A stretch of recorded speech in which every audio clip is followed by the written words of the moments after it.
Welcome to Worth a Shot, the show where I show and recommend some of my favorite games to you. Today I'll take a look at Brothers, A Tale of Two Sons. Now, before I begin, you need to know that this game is very dependent on its story and environments. So, in order not to spoil the game for you, I will only show you some footage from the beginning of the game.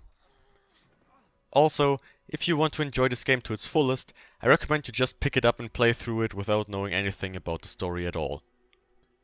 Now, with that out of the way, let's get started.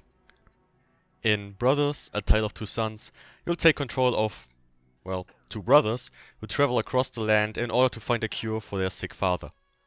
Along the way, they traverse many different environments, meet many different people, make new friends, and try to overcome the dangers that wait on their path.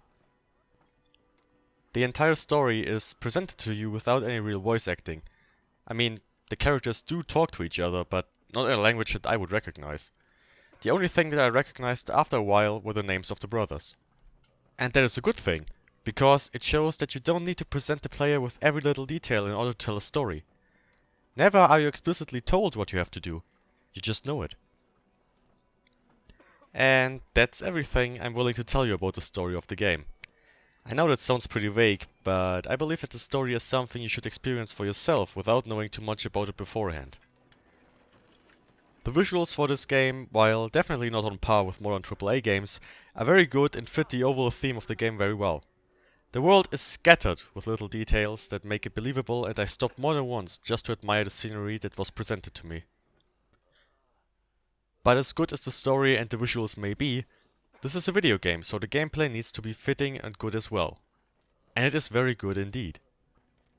The gameplay in this is actually quite refreshing, as it is a single player co-op game, meaning that you will control both brothers at the same time. While this game is playable with a keyboard and mouse, using a controller is definitely the intended way to play. You control the older brother with the left stick and the left trigger, and the younger brother with the right stick and the right trigger. The sticks are used for movement, while the triggers are action buttons for the brothers. And that's basically all you get in terms of controls, but to be honest, you don't need anything more than that. Using this quite unique control method, you'll have to solve a number of small puzzles in order to progress through the levels. But as the main focus of the game is the story, the puzzles aren't too hard to solve, and most of the time you aren't required to act quickly either.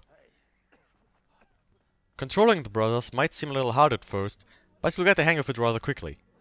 In addition, all the levels are designed in a way that you'll always know which way to go and what to do. All in all, I wholeheartedly recommend this game to basically everyone. And if you want to get the most out of it, just sit down for 2 or 3 hours and play through the game in one session. For me, the experience I got from playing this game was definitely worth it. Thank you for taking time out of your day to watch this video. If you enjoyed it, feel free to drop a like, and if you didn't, you know, there's the other button. This is YouTube, I don't have to explain this, everyone knows. Right? Yeah. However, that's it for today, so I'll see you in the next video.